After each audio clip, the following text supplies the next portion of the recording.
Vannarapettai washerman bed. என்னங்க இது? வண்ணாரப்பேட்டைக்கும் washerman பேட்டைக்கும் சம்மந்தமே இல்லாம இருக்கு. சமந்தம் இருக்கு.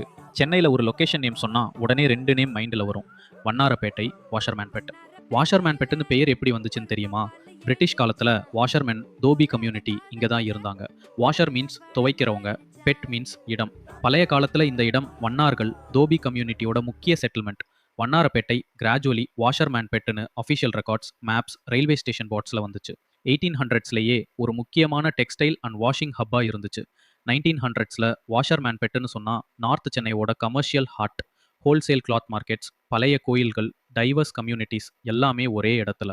இங்கே இருக்கும் sir Thyagaraya college, Stanley hospital, RSRM hospital எல்லாமே இந்த இடத்தோட அடையாளம். மேலும் வாஷர்மேன்பேட் மெட்ரோ ஸ்டேஷன் நார்த் சென்னைக்கு மெயின் கனெக்ஷன். அதோட ராபின்சன் கிரவுண்ட், அண்ணா பார்க் மாதிரி இடங்கள், இங்கே நடந்த அரசியல் கூட்டங்கள், பெரிய பெரிய தலைவர் ஸ்பீச்சுகள் எல்லாமே இப்போ வரைக்கும் பேசிக்கிட்டே தான் இருக்காங்க.